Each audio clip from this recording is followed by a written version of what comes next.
When an investigation produces this many visible developments in a single news cycle, the temptation is to report each one separately, to treat the reward as one story and the SWAT operation as another and the hair evidence as a third. That temptation should be resisted, because the value in what is happening in the Nancy Guthrie case right now is not in any individual development. It is in their relationship to each other. Nancy Guthrie, 79 years old, has been missing from Tucson, Arizona since early February 2026. Day 88 of her investigation has produced more publicly visible investigative activity than any prior period of comparable length in this case. The FBI has released an official suspect description drawn from footage at her home. Hair evidence recovered from inside the home has been characterized by federal investigators as potentially critical. Hired household employees have been swabbed for DNA comparison. A SWAT operation was executed on a connected property. A man was detained near the Mexican border. A family reward of $1 million has been announced. A forensic psychologist has publicly argued the crime scene was staged. And a former FBI analyst has indicated that new evidence in the case carries significant potential to reframe the public's understanding of what happened. This analysis treats these developments as what they are, not a collection of separate stories, but a single story moving through its most consequential phase to date. The method here is the same one applied to every complex investigation. Begin with the physical evidence, because it does not lie and it does not change.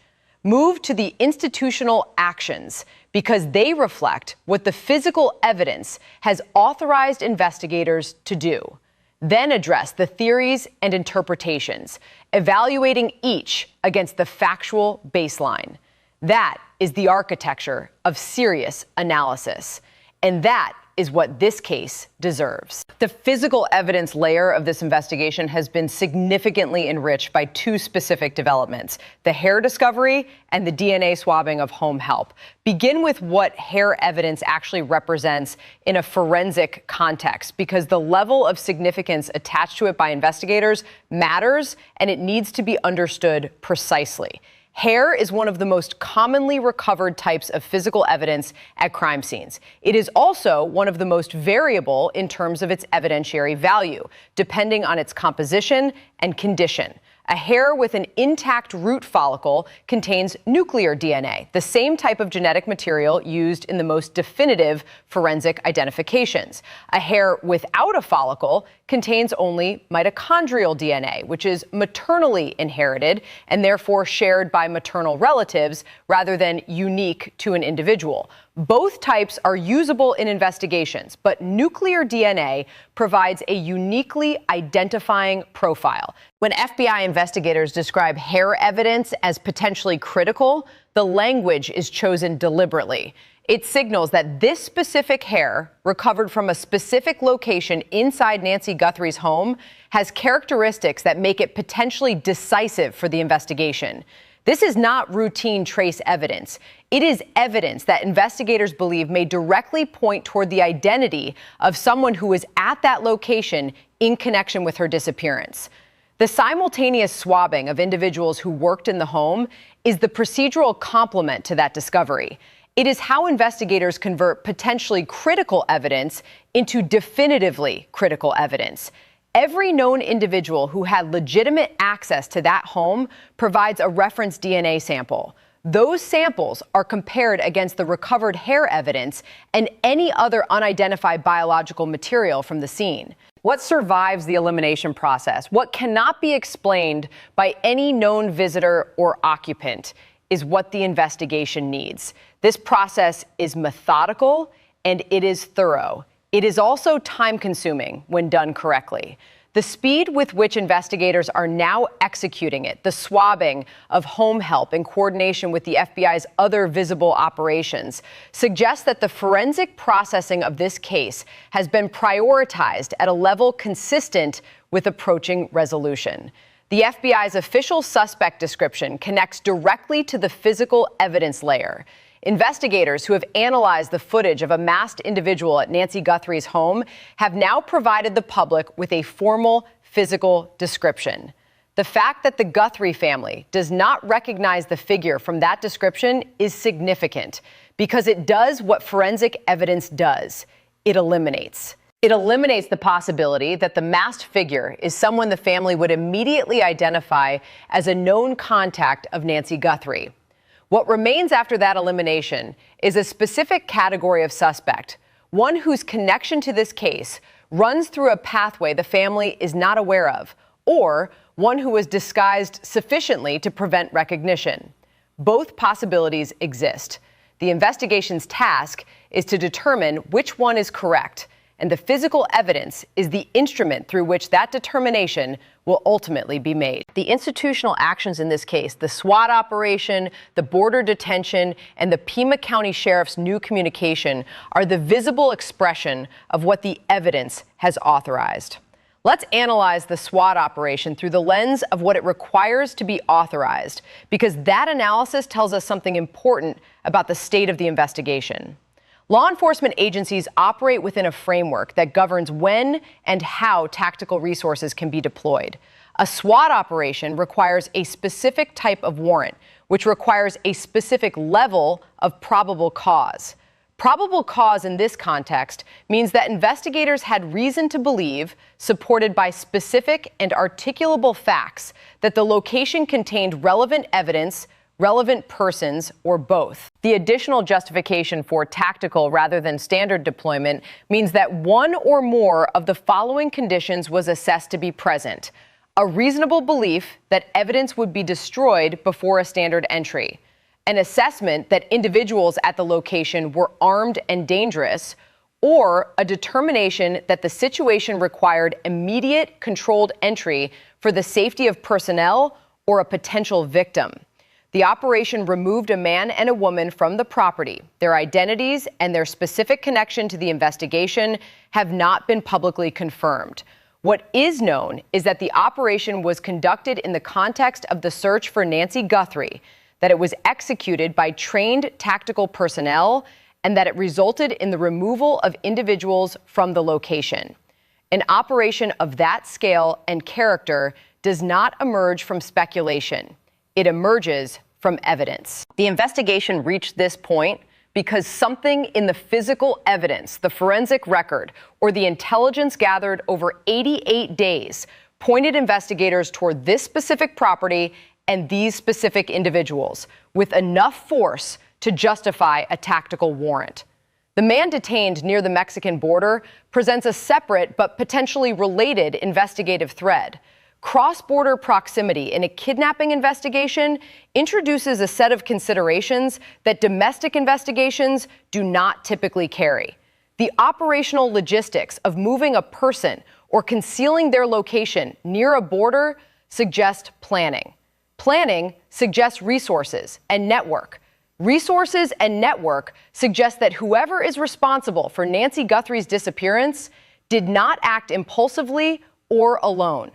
His mother-in-law's public statement that he is innocent is not unusual in this context. Family members of individuals detained in connection with major investigations almost universally assert innocence, and many are telling the truth. Detention is not arrest. Being detained for questioning is a procedural step that can be resolved without charge. What matters investigatively is what the detention produced, and that information is not publicly available. The Pima County Sheriff's Department has issued a new communication, and the sheriff's own past controversies have been raised again in public reporting. According to available information, unspecified past issues involving Sheriff Nanos have been referenced in connection with the current investigation. The relevance of a law enforcement official's prior record to an ongoing investigation is always contextual. If those prior issues involve specific patterns of behavior in case handling, they may be relevant. If they involve unrelated matters, their reemergence may reflect the level of public scrutiny this case has attracted, rather than a direct bearing on the investigation's conduct.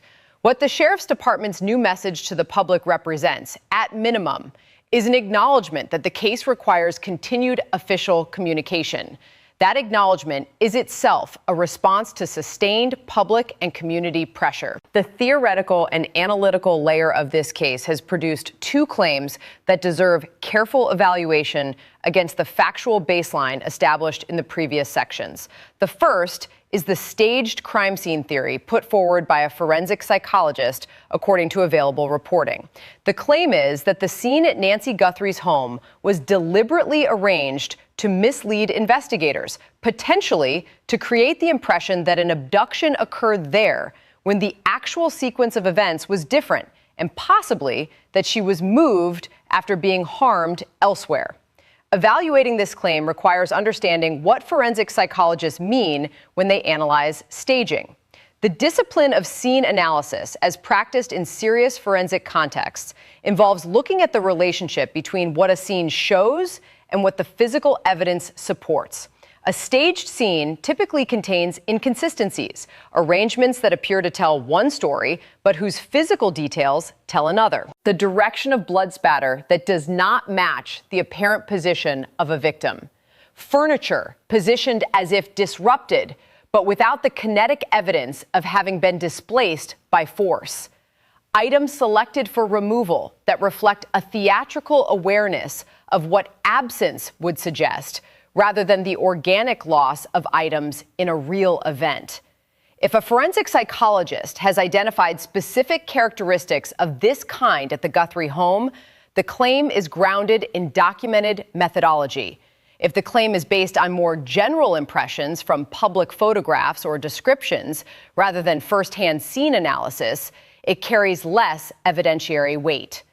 The source of the psychologist's access to scene information has not been confirmed in available reporting. What makes the staged scene theory analytically significant, regardless of its ultimate validity, is its implications for the suspect profile. Staging requires access, time, and knowledge. It narrows the field in a specific direction. If staging occurred, the person responsible was at the home after whatever happened to Nancy Guthrie, had sufficient time to arrange the scene, and had enough understanding of investigative procedure to attempt misdirection. That is a profile that points towards someone with intimate knowledge of the location and some knowledge of investigative methodology. The second analytical claim comes from a former FBI agent's observation that new evidence in this case has significant potential to shift public understanding. The realism filter appropriate to serious analysis cautions against dramatizing this kind of statement. But in its underlying content, the observation reflects what pattern recognition from experience produces. The sense that an investigation has developed something that has not been made public, and that when it is, it will materially change what the public knows about this case. Former FBI agents with investigative experience in similar cases do not make this kind of observation frivolously. When one does, the analytical weight assigned to it should reflect the credibility of its source rather than the drama of its framing. The revenge or targeting theory, the possibility that Nancy Guthrie was taken because of her daughter's public profile, adds a motivational dimension that connects the investigation's other elements in a specific way. A targeted operation carried out by individuals who researched the family's connections and identified Nancy as a point of leverage would be consistent with masked entry, organized logistics, and potentially cross-border planning. It would also explain why the family does not recognize the individual in the footage. A stranger motivated by grievance against Savannah Guthrie would have no reason to be recognizable to the family. That theory has not been confirmed, but its internal logic is coherent in a way that connects multiple elements of what the investigation has produced. This is the moment in the case to stay focused. Every thread developing right now is connected to the others in ways that are only becoming visible. Subscribe to stay with this analysis as the connections become clearer. Bringing this analysis together requires holding two things simultaneously: what the evidence establishes and what it does not yet confirm. What the evidence establishes, based on available reporting from day 88 of the Nancy Guthrie investigation: a masked individual was at her home. The FBI has described this individual officially. The Guthrie family does not recognize the figure. Hair evidence from inside the home has been characterized by investigators as potentially critical. Individuals with legitimate access to the home are being systematically DNA swabbed to eliminate their profiles from the evidence. A SWAT operation was conducted on a connected property with 2 individuals removed. A man was detained near the Mexican border. The reward has been elevated to a level $1 million from the family, $100,000 from federal investigators that signals both resources and urgency. A forensic psychologist has argued that the scene bears characteristics of staging. A former FBI analyst has indicated that evidence exists with significant potential to change public understanding. What the evidence does not yet confirm: the identity of the masked individual, the outcome of the SWAT operation, the specific connection of the border-detained individual to the case, whether the DNA comparison has produced an unidentified profile, whether the stage scene theory reflects actual investigative findings or external expert interpretation, and whether Nancy Guthrie is alive and where she is. The gap between those 2 lists is where the investigation currently lives. And the size of that gap has narrowed considerably in recent days. The analytical framework for this case has always been that investigations with strong physical evidence, active federal involvement, and a defined suspect direction do not remain in permanent suspension. They resolve. The resolution may come from a laboratory finding that definitively matches the hair evidence to a known individual. It may come from the SWAT operation having produced what investigators were looking for. It may come from the border detention yielding actionable information. It may come from a tip generated by the public release of the FBI suspect description. Or it may come from something that has not yet appeared in public reporting. The piece of evidence or the conversation or the match that the investigation has been working toward for 88 days and that has not yet been confirmed. Savannah Guthrie has publicly expressed grief, the weight she carries around the possibility that her visibility created her mother's exposure is not something that resolves with analysis. It is a human dimension of this case that sits alongside every forensic and tactical development and reminds anyone following it why the analysis matters. Behind every piece of evidence is a 79-year-old woman whose family is waiting. Behind every tactical decision is a family that has committed $1 million because they have run out of ways to wait passively. The theory that Nancy Guthrie was targeted because of her daughter's public profile is not a fringe speculation. It represents a specific category of crime that investigators have encountered in prior cases involving individuals with significant national visibility. And it carries a set of investigative implications worth tracing in detail. Targeted abductions for leverage or revenge are characterized by several distinguishing features. They involve a specific selection process.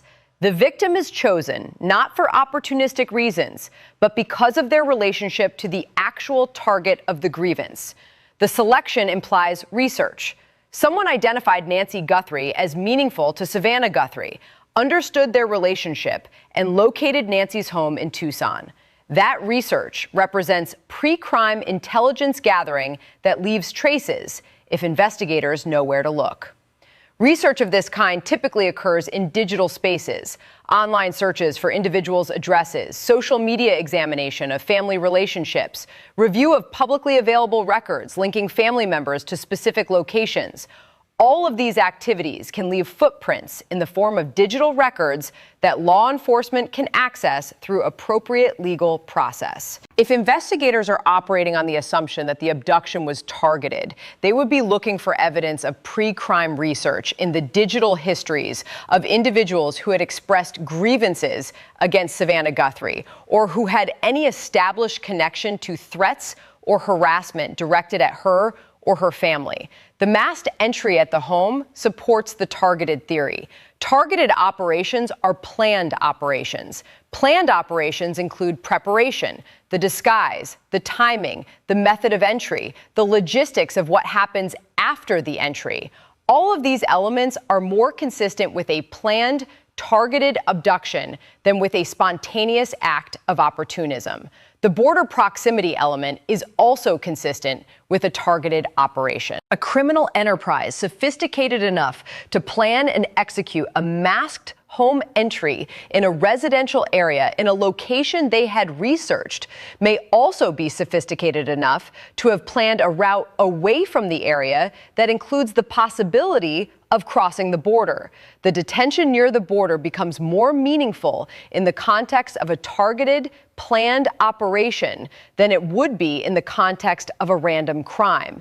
If this theory is being pursued by investigators, it means that the suspect field extends beyond Nancy Guthrie's immediate community into the much larger universe of individuals who have expressed hostility towards Savannah Guthrie in any documented form. That is a large and challenging field to investigate, but it is also a field with digital records that federal law enforcement is equipped to examine. The resurfacing of controversies related to Sheriff Chris Nanos during an active, high-visibility investigation creates a type of institutional pressure that is distinct from the forensic and tactical dimensions of the case. Investigative accountability operates at multiple levels simultaneously. At the forensic level, investigators are accountable to the evidence. At the tactical level, they are accountable to the legal frameworks that govern their operations. At the institutional level, they are accountable to the department they serve and the officials who oversee it.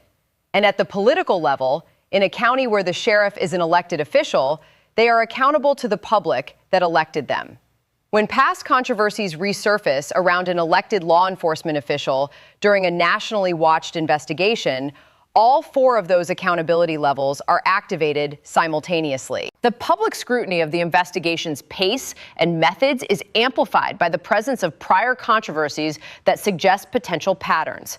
Prior controversies do not prove current misconduct, but they create a context in which the public is more likely to interpret ambiguity unfavorably toward the official.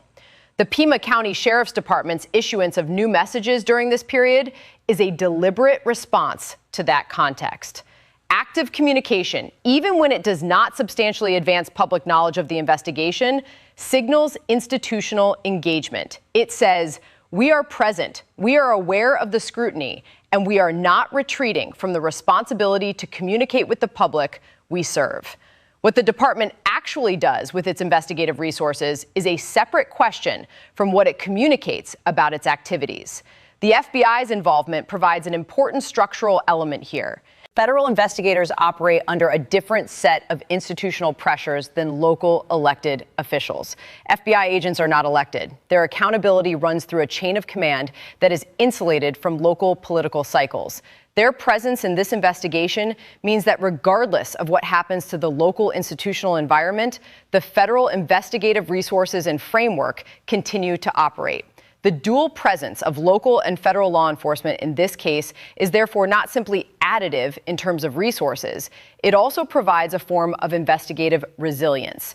If local institutional pressures were to create complications for the Sheriff's Department, the federal investigation would continue. The evidence and the investigation do not depend on the institutional health of a single department. The pattern of activity visible in the Nancy Guthrie investigation in recent days is consistent with what experienced law enforcement analysts describe as the acceleration phase of a major investigation. Major investigations do not typically progress in a linear fashion. They move through phases that can appear from the outside as inactivity, followed by sudden bursts of visible action. The appearance of inactivity during the building phase is misleading. During that phase, investigators are collecting, comparing, subpoenaing, processing, and quietly narrowing. The work is intensive, but largely invisible to the public. The acceleration phase begins when the building phase has produced sufficient concentration of evidence and intelligence to support operational action. Operations, by their nature, are visible.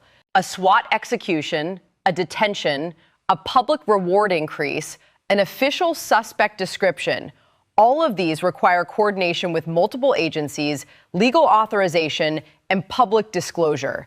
They cannot be conducted silently in the way that evidence processing can. The visible burst of activity in day 88 of the Nancy Guthrie investigation has the profile of an acceleration phase. It is not a single development. It is a cluster of developments that appear to have been building toward operational expression for some time and have now produced that expression in a compressed window.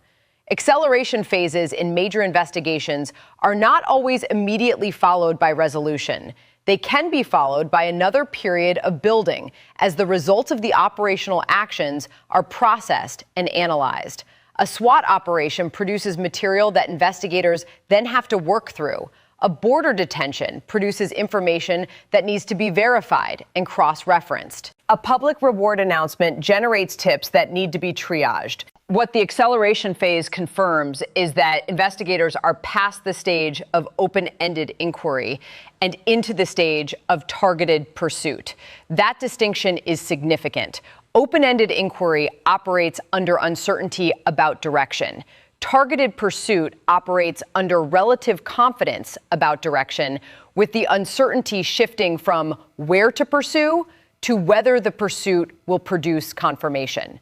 The Nancy Guthrie investigation is in the second stage. That is where it is. And where it goes from here depends on whether the targets the investigation is now pursuing confirm what the evidence has been suggesting. The investigation has not ended. No arrest has been made. Nancy Guthrie has not been found.